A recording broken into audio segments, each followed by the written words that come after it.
Yo everyone, hello and welcome back to Marvel vs. Capcom Revisited, the show with the host that hasn't slept in ages and needs a haircut and also needs a better lighting setup. But we're here, welcome back. If you don't know, this is a series where I go over some games in the Marvel vs. Capcom series. I look at a character and I just kind of analyze them and kind of demonstrate them for you all. So, as you can tell, or eagle-eyed viewers may be able to tell, this is not Ultimate Marvel vs. Capcom 3, this is Vanilla Marvel vs. Capcom 3. I have a modded 360, so I've installed the game onto the system, and I also am running the version 1.0 patch. This is launch day 1.0 before any patches Marvel 3. Way back to February 2011. I can't believe it's been, like what, nearly 14 years since this game came out? So, as you can tell by the title, where is he? We're going to be going over Dr. Doom. Dr. Doom, man, this, like, the character select screen's so cool. Oh, and also, if you don't know, I'm going off bullet points on my phone. So this video, this whole series, if you don't know, is a bit rambly, very stream of consciousness. It's very casual in tone and in nature, I suppose one could say. So yeah, Dr. Doom. He's actually a lot weaker in this game than he is in Ultimate Marvel 3. And we'll get into why in a bit. His assists are still the same. And I apologize if you can hear any mouth saliva noises that the microphone is picking up. I ate a chocolate bar right before I recorded that. Or recorded this, rather, and the chocolate's still in there. It was a good chocolate bar, though. It was a 12. I don't know if you have that in America. I'm in Australia, we have that. Anyway. You know what? I'll go Wolverine, and Dante was also very popular in this game. Especially in vanilla.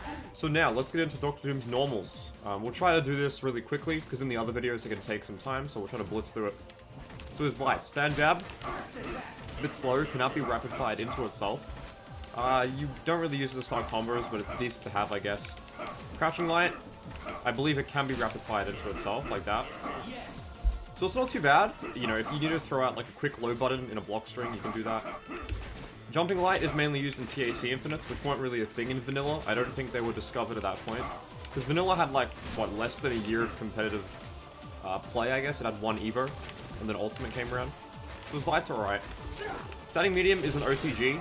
Hits twice, so if we knock Sentinel down, hits twice as an OTG, goes into his launcher, not bad. Crouching medium is like standing medium. No, it's like standing light. Except the range isn't as good. It's actually quite stubby. It's a bit slow as well, so you don't want to use the neutral. It's mainly for combos. Jumping medium is a really good button. Multi-hitting overhead, you can use it after an air dash. So if you need a quick overhead option, you can jump immediately forward air dash and then do that. You can do it backwards as well. You can't do it after going diagonally though, which we'll get into later. And in the air, you also use it for combos like that. Standing heavy, hits multiple times. It's not an OTG. Oh no, it is an OTG. My bad. What am I saying it's not an OTG? It is an OTG. Damn. What am I saying? Forgive me. But yeah, it's okay. Not too bad. It's really slow to start up though, so you don't use the neutral. It's mainly a combo tool. Crouching heavy is a great combo tool. Die. So you can get it confirmed like that. Crouching heavy is really cool. Not an OTG though. And standing heavy. It's okay in this game. It's the butter gun. But you can see it has a lot of startup, and it's not even going to go full screen. So you really have to super jump and then do it. And even then, it didn't go full screen. We'll go into this move in more detail later on though, so keep this move in mind. His launcher, not bad. It has some nice range to it. I mean, Sentinel's pretty big, so it's going to clip him from further out, but it's okay. And jumping S is the foot dive, the iconic move that we all know. But wait, you might have noticed something different about that move, and we'll get into that later on. So those are his normals. His specials now. Plasma Boom. Light 1 hits 5 times, medium is 8, heavy hits 10 times, of course. Oh, 11 in this. I believe it was 10 in Ultimate, maybe they nerfed it, I'm not too sure. But yeah, this is his standard beam. It's not too bad, it does decent damage. It actually does very nice damage if all the hits connect. It just doesn't look like that because Sentinel has so much life in Vanilla. He has like 1.5 million health or something like that, it's really crazy. So yeah, not too bad. It's good to use for zoning if you have an assist to help cover you. Not too bad. He also has full con. I think it's Photon Shot. Photon Array is the super. Finger lasers. They each hit 2 times. Not a lot of damage. I think they each do... Yeah, they each do 57,000 damage. But light one is slow, medium's a bit faster, and heavy's faster. So it's good for covering, you know, multiple angles at once. Not a lot of damage, but it's very versatile. You can cover forwards, you know, in the air, directly in front of you, behind you at an angle. Pretty good. Oh, and you can also do these moves in the air. And this one is no OTG. and he's up and down on the ground. OTG. And I don't think Finger Lasers is an OTG. It is not. Okay, not an OTG. He also has Rocks, Molecular Shield. Light one hits 3 times or 4 times. Yep, it's 4 for medium. I think the amount of hits it does, yeah, it depends on the startup. Because you can see when Doom's like doing that, you can't really see my arms, he's like that. It actually hits through the startup, so it's not too bad. It can also link into Sphere Flame Super. So you mostly want to use it as a close range tool to go into a super. It's not bad as a zoning tool, but it has a lot of startup. So if you're gonna zone, you might as well go with like a light beam or something. I believe that might be it for specials. Look at this command list, by the way. It looks like ultimate, but not seeing the ultimate characters here is weird. Oh yeah, and he can fly as well. Quarter circle back ass. That looks pretty goofy. So Dr. Doom's flight isn't too bad. It's not super fast, but you know, you can stall in the air and throw out a special or something.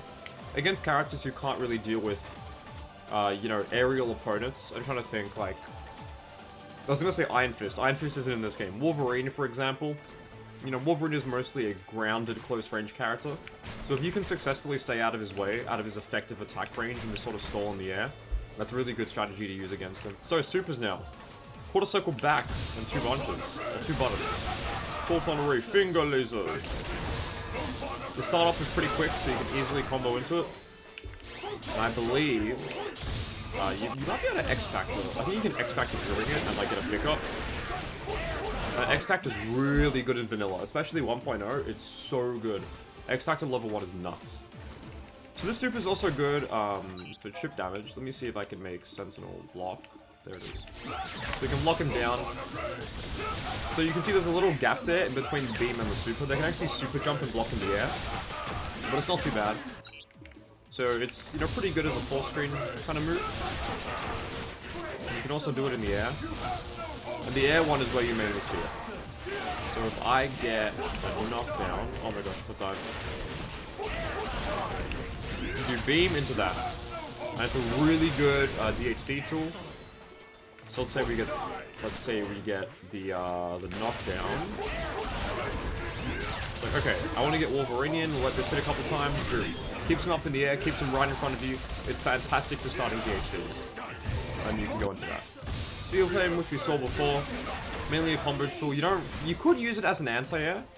Like, cause in vanilla, you can't X-Factor. So like, for example, if I put on my inputs, you can see I'm pressing all 4 attack buttons. On the ground, it's fine. But in the air, it's not a thing. So, vanilla specifically, if they're above you and they've whiffed a button, or they've done something that leaves them vulnerable, and they can't, you know, super out, they can't block in time, you could use that as an anti-air. You can even X-Factor and do it again. And this actually does quite good damage. 854k is stupid good. That's enough to take out some characters outright.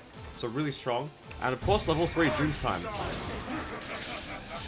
You are defeated. Bush. Oh no, he says this game is over. I thought it was you are defeated. My bad. I think that's Magneto. I'm getting them confused. Bear with me. This is the iconic level 3.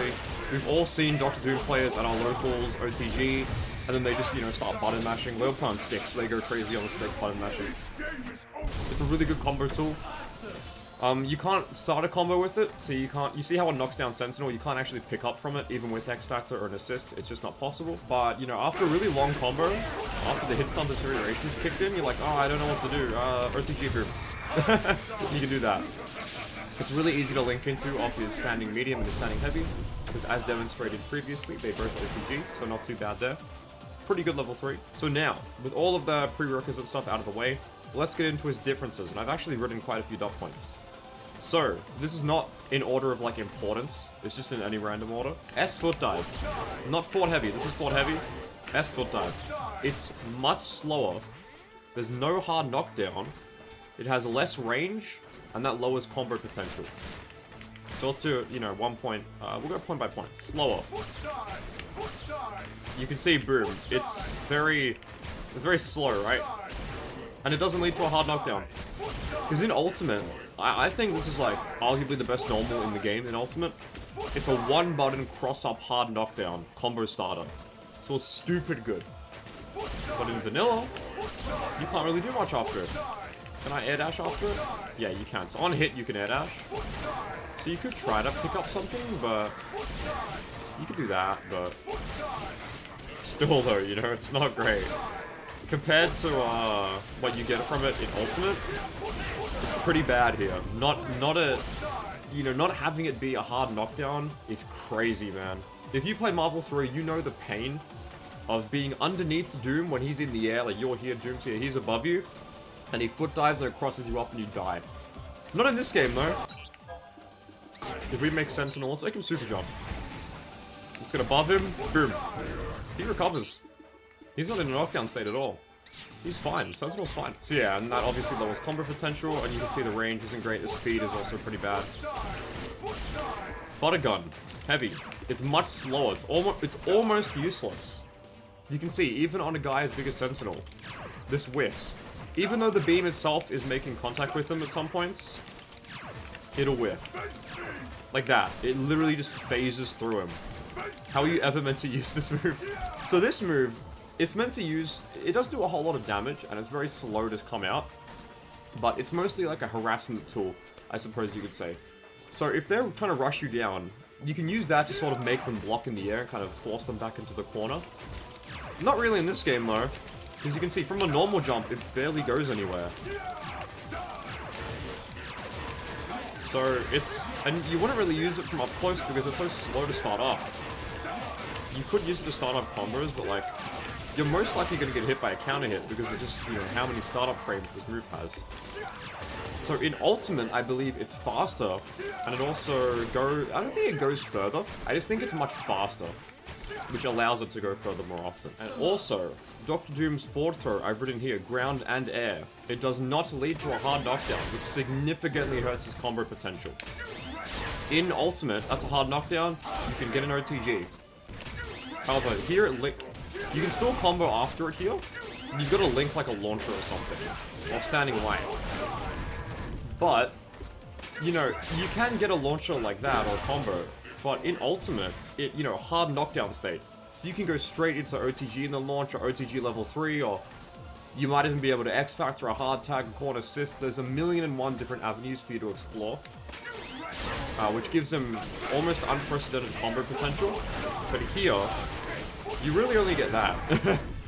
I think back throw... Oh, back throw might be a hard knockdown? Yeah, back throw is a hard knockdown. But not forward throw. Not forward throw. And I think air forward throw is the same. Yeah, there you go. No hard knockdowns. That hurts him a lot. Another change. Proton Array. You can see 25 hits, and now if I mash... Still mash. Still 25 hits. And level 3 as well, you can't mash. So like I said before about Doom players doing that on the stick, not a thing in vanilla. So if you don't know, Doom has an 8-way air dash. You can go in any direction you want. You cannot cancel his up back or his down back air dashes with normals or specials. So let me turn on my inputs just so you can see it better. If I want to cancel a forward dash into light, or foot dive, or whatever I can, or whatever, you know, I can do that. Down forward, same thing. This is really good for helping him, you know, start combos. Even up forward and combos and stuff. Backwards? Yes. But up back? No, I have to wait for the air dash to recover, then I can press. And down back? I have to wait. So, I don't know why they did this. I don't know if this is like an oversight or if it's intentional. Because I don't believe it's like this in Ultimate. And it's like, he can do it off... He can press buttons after every other dash. Why not the down back or the up back? It makes no sense. And also, he has a glitch in this game that lets him... Okay, oh, my camera's in the way. You see when I do hidden missiles, that sort of missile silo kicks in? And then I can shoot other missiles. And it does a lot of damage. Well, there's a glitch in this game, and it lets him have several of them. You'll see multiple silos, if I get the timing right. You see how there's multiple? If I let them all go, you'll see the chip damage. Not too bad. So also, Dr. Doom's combos. The one I showed off before was after you get a launcher. Okay, well, the basic B&B is this.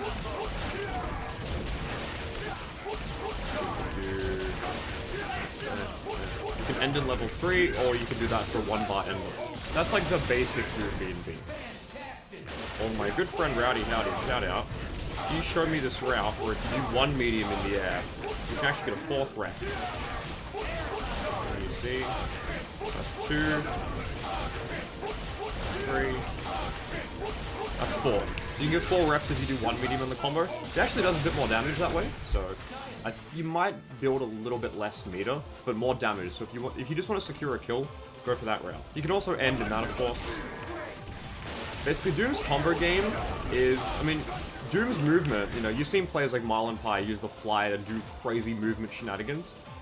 Most Dr. Doom players are not going to do that. They're going to be using, you know, you can air dash downwards and go for foot dive, or you can go... You can cancel into a fall down, like that. You know what I mean? Like, Magneto can do the same thing as well. There you go. You can do something like that. And then pick up and good. So, dashing downwards diagonally in combos is very important with Doom. It allows him to get, you know, combo extensions, extended combo routes, things of that nature. Let's end it now. But I'm going to end on something pretty funny, and we'll see how long it takes me to do. There we go. If you do that, you can crash the game. Yeah, the whole game is crashed. So that's pretty funny. It's something that you can do. They didn't catch it. Like, you can see I'm pressing the guide button on my controller. I'm on an Xbox 360 pad. Nothing happens. The whole console crashes. So if you ever want to impress your friends, you can do that. And you can see the whole thing crashed. So I think with that being said, I'm going to end it here. Thanks everyone for watching. If you have a suggestion for a future character or a future game, please let me know in the comments. And I will see you guys in the next one. See ya.